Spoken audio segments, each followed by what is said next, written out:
Well, good morning and welcome once again to the Union County Farmers Market in beautiful historic Uptown Marysville. It is a wonderful day to be out here in Uptown Marysville. A little bit of a drizzly morning, but otherwise all right. We're going to make a couple of different soups utilizing ingredients you can find here at the market. We're going to make a hot soup, which would be great for a morning like this, kind of a football weather. So something great you can stick in your thermos and bring with you to the game. And then a cold soup, because who knows, we could be looking at 80 degrees by Wednesday. It's Ohio. Stranger things have happened. So we're going to start out with a little bit of onion here. We're just going to give kind of a small to medium dice on this yellow onion. Just going to go ahead and throw this into the pot with some melted butter.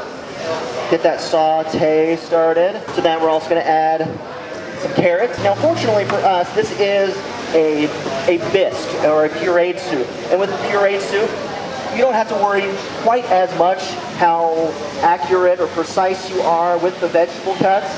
That's one of the nice things about a bisque. It's a little bit more forgiving as far as your knife work is concerned. And then once again, we're going to add those into the soup pot. To that, we're also going to add some fresh celery. As with anything you find here at the farmer's market, it doesn't come pre-seasoned, so I'm going to go ahead and add a little bit of kosher salt to those vegetables and a few cracks of pepper. All right, we're just going to give those a little bit of a stir.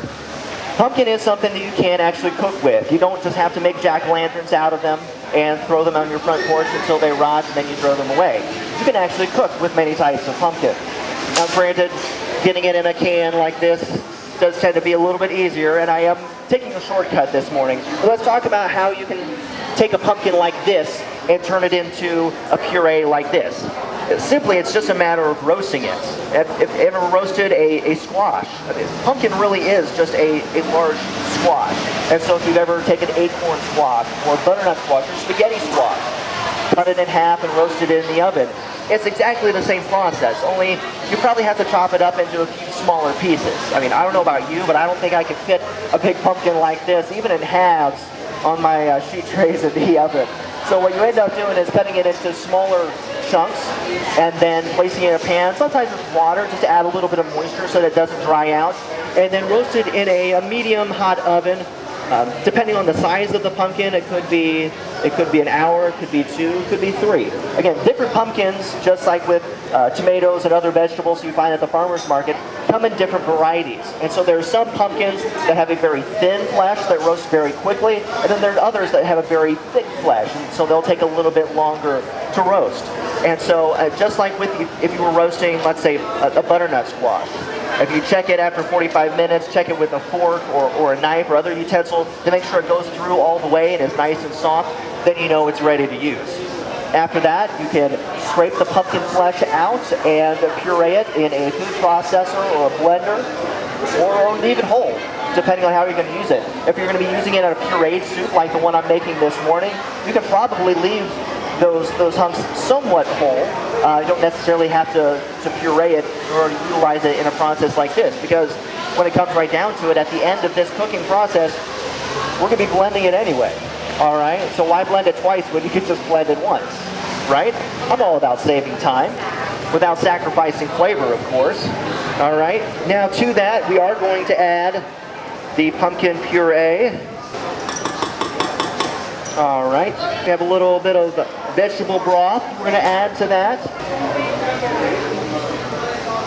The pumpkin is going to act as a thickening agent in the final soup.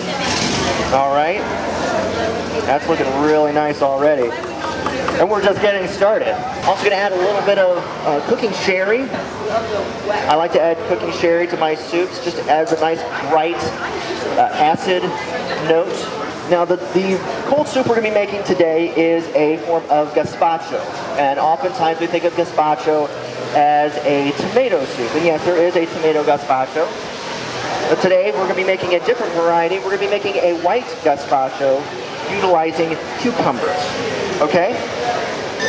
So in order to make a cucumber soup, we need a cucumber, of course, right? Now, there are a couple of different ways you can approach this. Some people like to do the soup with the peel on. Some like to do it with the peel off. I'm one of those people, why choose when you can have both, right? So I like a little bit of both in this. So I'm going to take just kind of half the peel off, like so. Take off the ends of the cucumber now. Smell that soup boiling over here.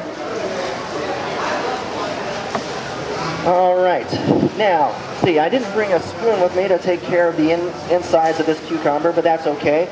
You can actually cut it lengthwise into quarters like this as well. And then I'm going to just run the knife through the inside, and it'll take out the majority of those seeds. And then to that, we're just going to give it kind of a rough chop. Again, it's a pureed soup. It's going to get blended up anyway, so I don't have to be as particular with my knife cuts here. So we're just going to give it kind of a rough chop. And those are going to end up in this pitcher that I have to my right. Next to our soup, we're going to add a little bit of onion. I'm just going to use a little bit of the white onion here. All right. We're also going to add some garlic. And again, it's a pureed soup. I don't have to worry too much about being too particular with the knife cuts because it's all going to get pureed together anyway. And throw it in the pot. All right, so you can see we have the onions and garlic and cucumbers down there in the pot. To that, we're going to add sour cream. We're also going to add some vegetable broth to that. If you want to do chicken broth, you can. I just like to occasionally do something for the vegetarians out there. Again, we're going to go ahead and add a little bit of sherry cooking wine to this as well. Again, just to add a little acidity. Now, what I have here in my hand is an immersion blender. Okay, so this is a blender that you can immerse into whatever it is that you're cooking. What's really nice about this, is, especially for making pureed soups and things of a similar nature, you can actually puree it right in the vessel that you're going to be serving it in. So, for example, if I'm serving up a soup in a pitcher like this, I can just put the immersion blender right down inside and blend it. It's just that easy.